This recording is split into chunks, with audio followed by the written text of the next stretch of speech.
Hello friends, myself Satyam Misra and I welcome to all of you on my YouTube channel Effective Education Point.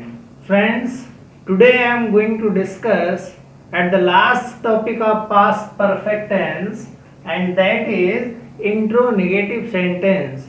So here I will explain you few example of intro-negative sentence related to both rules.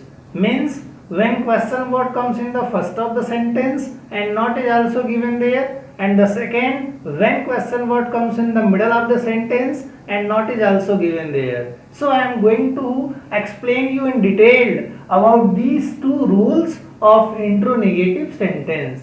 So let's see first about the rule of intro-negative sentence. Means intro-negative sentence को हम हिंदी में प्रश्नसूचक नकारात्मक वाक्य कहते हैं। इसका जो rule है फर्स्ट के लिए, वहां सबसे पहले हम हेड लिखते हैं, उसके बाद then subject, then negative word, then MP3, then object and in the last etcetera. जैसे एक एग्जांपल मैंने यहाँ रखा है जिससे आपको चीजें क्लियर हों। क्या तुमने मुझे याद नहीं किया था? तो अब इसे बनाते समय हम इसी रूल का उपयोग करेंगे। सबसे पहले देखिए हमें क्या रखना होगा, रूल के अकॉर्डिंग हेल्पिंग वर्ब। तो क्या हो जाएगा, हैड, किसने, तुमने, हैड यू नॉट, क्या नहीं किया, याद किया। तो याद करने को मिस और रिमेंबर दोनों कहते हैं, रिमाइंड भी कहते हैं, लेकिन यहां ज्यादा अच्छा होगा missed. Had you not missed, किसे, मुझे, missed me, had you not missed मी। ये एक सेंटेंस हो गया। एक और देखें, जैसे क्या वे नदी में स्नान करने नहीं गए थे? तो अब यहां सब्जेक्ट से पहले हमें क्या रखना है, हेल्पिंग वर्ब, और हेल्पिंग वर्ब क्या होगा, हैड होगा। तो क्या हो जाएगा, हैड दे, कौन नहीं गया, वे, had they, then negative word had they not, क्या किया, गए, और जाने की इंग्लिश होती है गो, और गो का third form gone. Had they not gone, कहां, स्नान करने, टू बाथ, कहां स्नान करने, इन द रिवर। अब ये सेंटेंस हो गया, had they not gone to bath in the river. अब देखें इंट्रो-नेगेटिव का सेकेंड, इसमें कोई बहुत कठिनाई नहीं होती है, कोई स्पेशल रूल यूज नहीं किया जाता है। केवल इसी रूल के आगे हम सबसे पहले एक वर्ड यूज कर लेते हैं, that is question word. Means जब भी वाक्य के बीच में क्या, क्यों, कहां, कैसे, इस तरह का कोई भी शब्द आता है तो उन शब्द की जो इंग्लिश होती है वो रूल के अकॉर्डिंग सबसे पहले रख देते हैं। उसके बाद का जो रूल होता है वो बिल्कुल सेम होता है। देखिए अब यहां है कि उसने तुम्हें पसंद क्यों नहीं किया था, तो बीच में क्या आ गया, क्यों, और क्यों की इंग्लिश क्या होती है, वाई। वाई के बाद हमें क्या रखना होगा, हेल्पिंग वर्ब, वाई हैड, उसने पसंद नहीं किया, सी, वाई हैड सी नॉट। पसंद करने का हम सब जानते हैं लाइक होता है, और लाइक का थर्ड फॉर्म क्या हो जाएगा, लाइक्ड हो जाएगा। Why had she not liked, किसे, तुम्हें लिखा है तो हो जाएगा you. Why had she not liked you. Clear हो रहा है बिल्कुल आसानी से, इसमें कोई कठिनाई है ही नहीं, इससे आसान कुछ होता नहीं है। ये एक रूल माइंड में सेट होना चाहिए, और टेंस के हर एग्जाम्पल बिल्कुल आप सेकेंड में कर लेंगे। जैसे हम एक किताब क्यों नहीं खरीद चुके थे, एक और सेंटेंस। अब फिर यहाँ क्यों आ गया, कहाँ, बीच में, तो सबसे पहले क्या करेंगे, क्वेश्चन वर्ड लिखेंगे, और वो क्या हो जाएगा, वाई। फिर हमें क्या रखना है, हेल्पिंग वर्ब, क्या हो जाएगा, हैड, किसने, हम, कौन नहीं खरीद चुका था, हम, और हम की इंग्लिश क्या होगा, we, why had we. Then negative word not, why had we not, क्या किया, खरीदने का बाई भी होता है, परचेज भी होता है। बाई लिखेंगे तो बॉट हो जाएगा, परचेज लिखेंगे तो परचेस्ड हो जाएगा। क्योंकि हमेशा परफेक्ट टेंस में वर्ब का थर्ड फॉर्म लिखा जाता है। Why had we not purchased क्या a book? Why had we not purchased a book? Friends, ये वो 4 सेंटेंस थे जिसके थ्रू मैंने आपको इंट्रोनेगेटिव के फर्स्ट और सेकंड को बिल्कुल सिंपल वर्ड में एक्सप्लेन करने का प्रयास किया था। तो इसके साथ ही पास्ट का जो पास्ट परफेक्ट टेंस है वो यही कंप्लीट हो जाता है। अब इसके बाद थोड़ी सी चीजें हम देखेंगे। इसी पास्ट टेंस के लास्ट टेंस जिसे पास्ट परफेक्ट कॉन्टिन्यूअस टेंस के नाम से जाना जाता है। तो पास्ट परफेक्ट कॉन्टिन्यूअस टेंस का सबसे पहले पहचान क्या होता है, आइडेंटिफिकेशन क्या होता है? तो सीधी सी बात है कि जिस किसी हिंदी वाक्य के अंत में या मुख्य क्रिया के अंत में रहा था, रही थी, रहे थे, इस तरह का जो शब्द है दिया हो और वाक्य के बीच में समय का भी बोध होता हो तो वह वाक्य पास्ट परफेक्ट कॉन्टिन्यूअस टेंस का होता है और इसकी सहायक क्रिया हैड बीन होती है। यह सिंगुलर और प्लूरल दोनों के साथ यूज की जाती है। और वाक्य में जो दिया गया निश्चित समय होता है उसके लिए सिंस का यूज करते हैं और वाक्य में जो दिया गया अनिश्चित समय है उसके लिए फॉर का प्रयोग करते हैं। निश्चित समय को हम पॉइंट ऑफ टाइम में समझते हैं और अनिश्चित समय को हम ड्यूरेशन ऑफ टाइम में समझते हैं। जैसे पॉइंट ऑफ टाइम का मतलब ये हुआ मंडे से, ट्यूसडे से, वेंसडे से, 2 बजे से, 4 बजे से, मॉर्निंग से, इवनिंग से, या 2 जनवरी से, 2 फरवरी से। तो ये पॉइंट ऑफ टाइम है। ड्यूरेशन ऑफ टाइम क्या हो गया? 2 घंटे से, 4 घंटे से, 2 दिन से, 4 दिन से, 2 महीने से, 2 वर्ष से। तो ये सारे जो टाइम्स दिए रहते हैं वो आपके आते हैं ड्यूरेशन ऑफ टाइम में। तो इसके पॉइंट ऑफ टाइम के लिए सिंस और ड्यूरेशन ऑफ टाइम के लिए फॉर का यूज किया जाता है। आइए देखते हैं last sentence past perfect continuous tense के सिंपल। तो आइए देखते हैं बिल्कुल आसानी से। स्टार्टिंग में ही मैंने आपको बताया कि पास्ट परफेक्ट कॉन्टिन्यूअस टेंस का आइडेंटिफिकेशन क्या होता है, इसका हेल्पिंग वर्ब क्या होता है और इस तरह के वाक्यों को बनाने के लिए किस तरह के सेंटेंसेस आते हैं और उन सेंटेंसेस में इस रूल का यूज किया जाता है। मीन्स जब भी किसी वाक्य के अंत में रहा था, रही थी, रहे थे ऐसा कोई शब्द आया हो और वाक्य में इस तरह का कोई समय दिया हो तो उसके लिए हम सिंस फॉर का यूज करते हैं। सिंपल का रूल देखिए।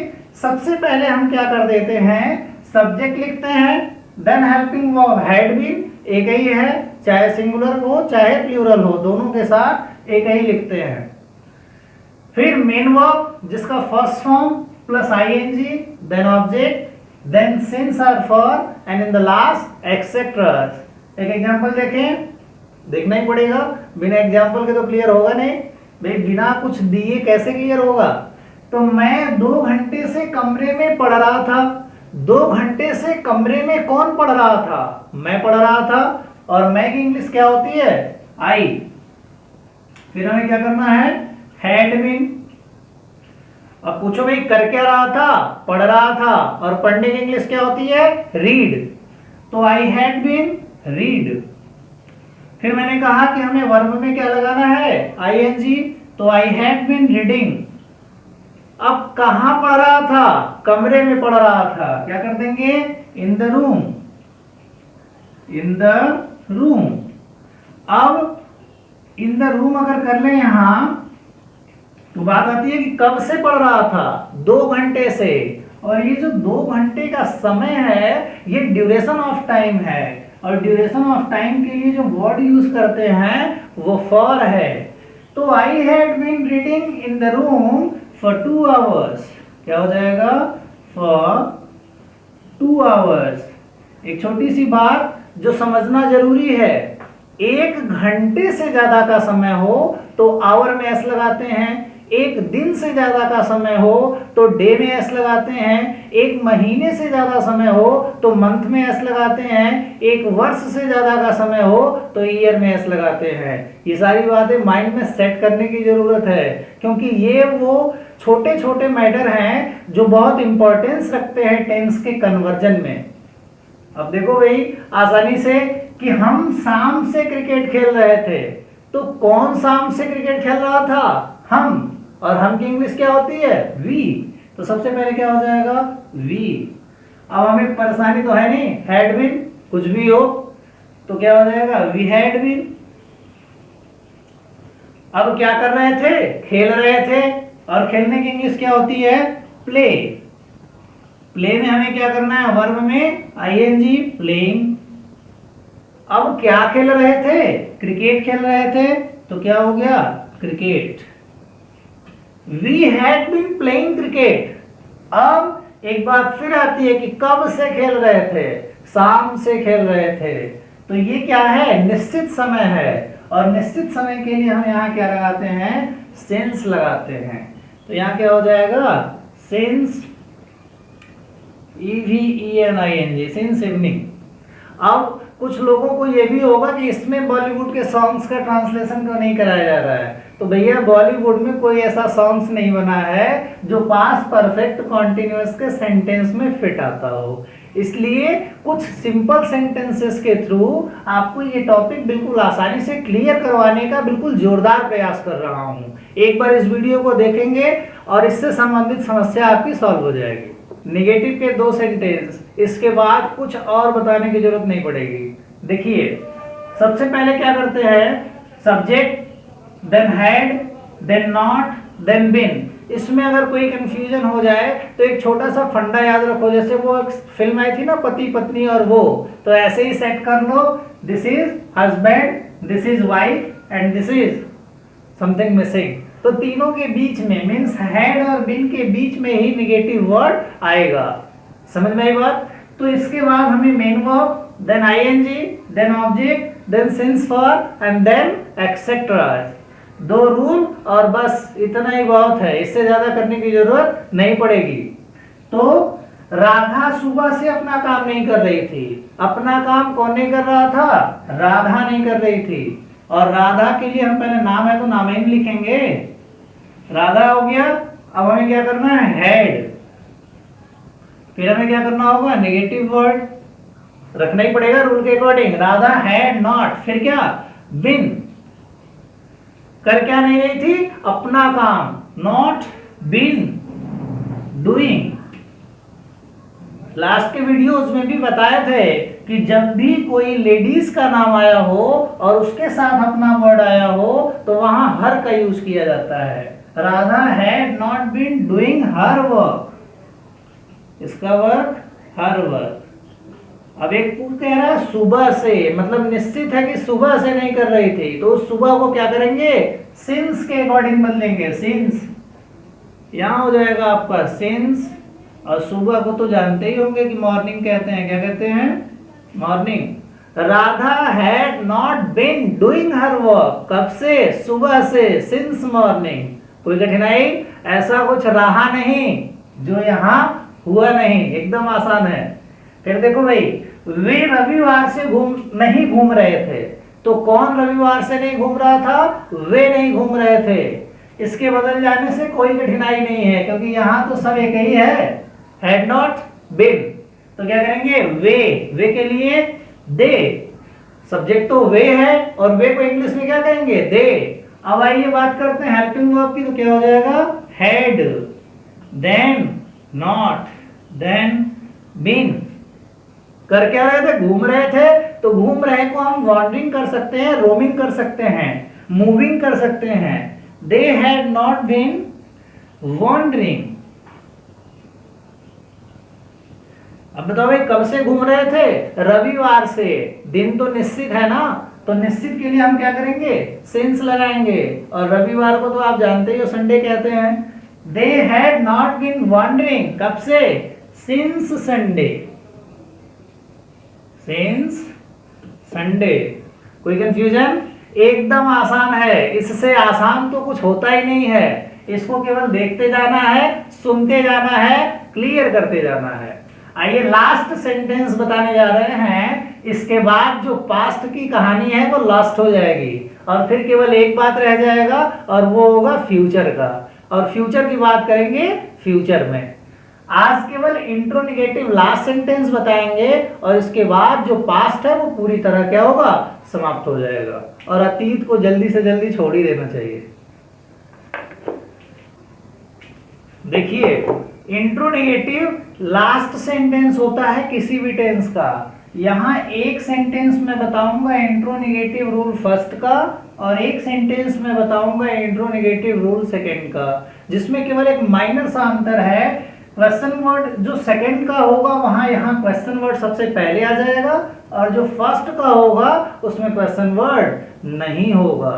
भाई जो मेहमान साधारण होता है उसको ऐसे ही प्लेट में आप ले जाके दे सकते हैं, लेकिन जो वीआईपी होता है उसके लिए ट्रे का यूज किया जाता है। क्लियर? तो एक वर्ड ऐड हो जाएगा और कुछ नहीं होगा। आइए देखते हैं। तो सबसे पहले इंट्रोनिगेटिव रूल का रूल फर्स्ट होता क्या है? तो यहाँ सबसे पहले हेड हो जाएगा, then subject, then not, then been, then main verb, then ING, then object, then since और फॉर, देन एक्सेट्राज। अब देखिए क्या वह सोमवार से किताब नहीं पढ़ रहा था? क्या वह सोमवार से एक किताब नहीं पढ़ रहा था? तो अब सबसे पहले हमें इसके अकॉर्डिंग क्या कर लेना है, हेड रख लेना है। अब कौन नहीं पढ़ रहा था? वह क्या हो जाएगा, ही। फिर क्या हमें रखना है, नॉट। फिर क्या रखना है, बिन। अब कर क्या नहीं रहा था, पढ़ नहीं रहा था, और पढ़ने की इंग्लिश क्या होती है, रीड। तो क्या कर लेंगे, रीड। इसमें क्या करेंगे, ING. Had he not been reading, क्या नहीं पढ़ रहा था, एक किताब। एक किताब को क्या कहेंगे, a book. Had he not been reading a book.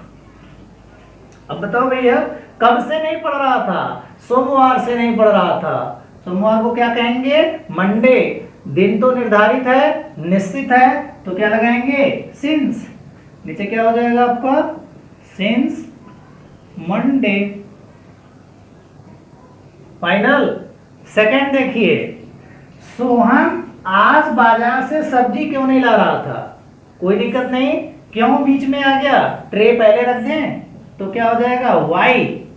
फिर क्या, हेड। फिर कौन, सोहन। फिर क्या, नॉट। फिर हो जाएगा आपका बिन। क्या नहीं कर रहा था, ला नहीं रहा था, कैरिंग या ब्रिंगिंग भी कह सकते हैं, फेचिंग भी कर सकते हैं। तो हो गया, why had Sohan not been bringing vegetables from the market. कब, आज से, निश्चित तो है, सिंस टुडे। कोई कठिन नहीं है, इतनी सारी चीजों को एक बार समझते हुए एक बात दिमाग में रखिए कि जब आपको लगे कि कठिनाई बहुत ज्यादा है तो ये समझिए कि सफलता भी बड़ी मिलने वाली है। ठीक है? जैसे एक कहावत भी है कि माना कि जीवन में अंधेरा घना है पर दिया जलाना कहाँ मना है। ठीक है? तो आज के लिए बस इतना ही। नेक्स्ट वीडियो में बात करेंगे फ्यूचर इंडेफिनिट टेंस के बारे में। तब तक के लिए थैंक यू वेरी मच।